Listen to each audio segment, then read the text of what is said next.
hirya turi hano kuri isi nitugera mu ijuru bizagenda bite?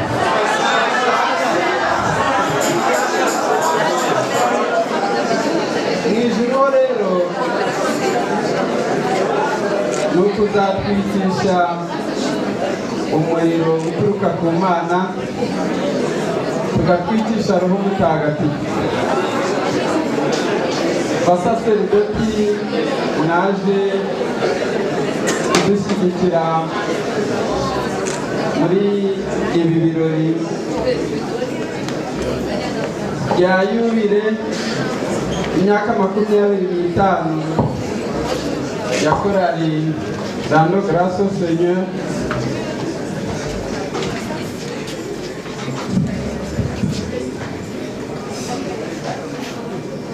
Bashyitsi batandukanye mwaje mutugana,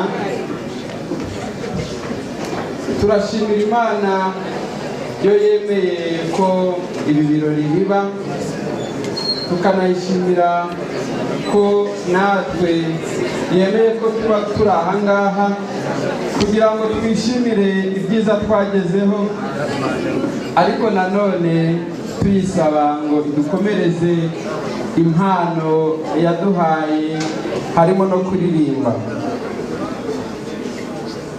Turashimira abagize uruhare bose kugira ngo ibi birori by'uyu mugoroba bikunde, harimo aba batuzaniye ibi byuma bitandukanye, yemwe bakigomwa byinshi kugira ngo n'abataraha bakurikire ibi birori.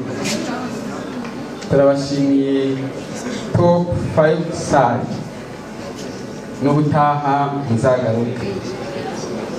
Twashimiye amakorali n'amagurupe byose byaciye ahangaha n'ibikomeza kuhaca, turakomeza tubashimire.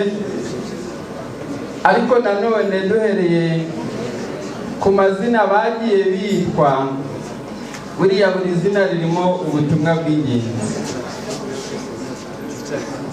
Amakorali Stella Matutina,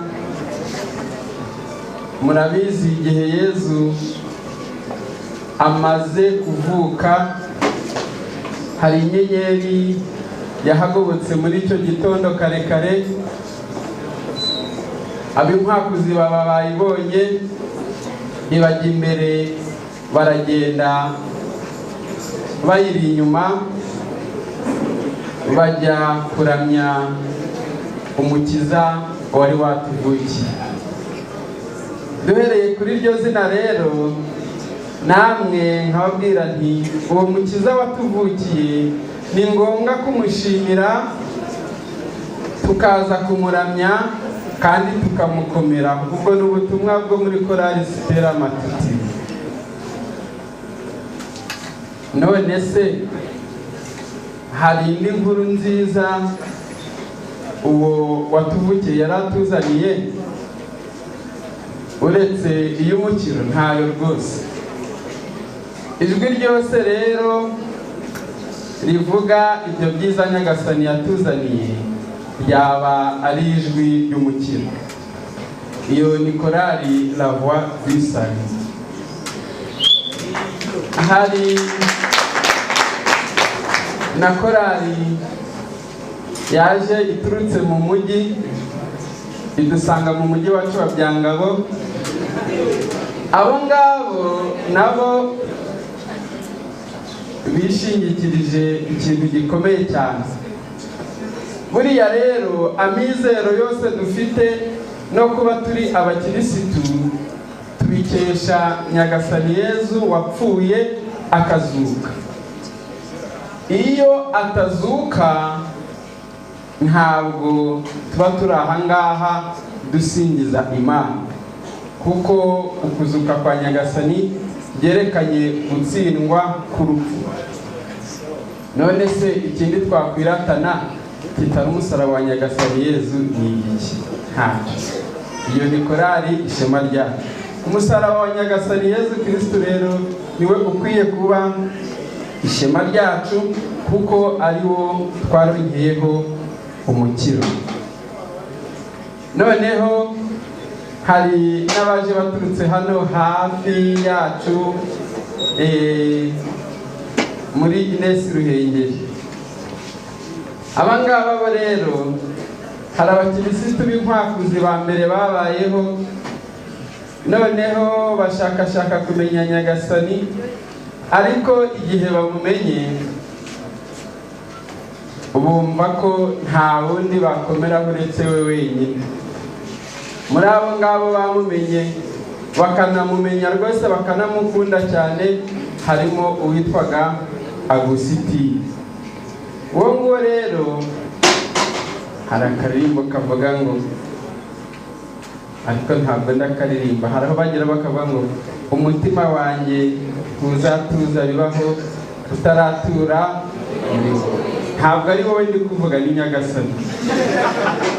Ubwo rero twese tuvuze tuti umutima wacu ntuzatuza bibaho utaratura muri Nyagasani, uwo mutoma tukajya tumutera Imana, byaba ari byiza tukawutura Yezu, ubuzima bwacu bwose bukibera muri Nyagasani.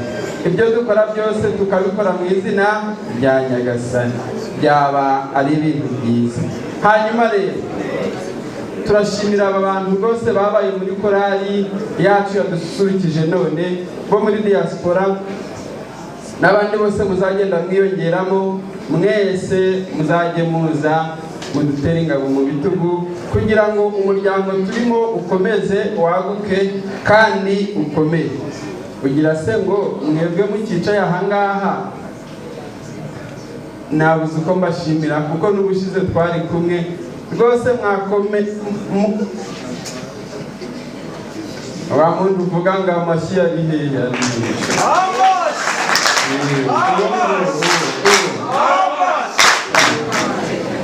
Mwakoze namwe kwigomwa uyu mwanya mwiza, mbabwira ko nk'uko ubushize nababwiye mu kanya tugiye gukomeza n'icyumweru, mbabwira ngo uko twaje gushimira Imana ibyiza yatubwiye biciye muri iyi yubile y'imyaka 25, na mu gitondo dukomerezeho ibirori byo gusingiza Nyagasani.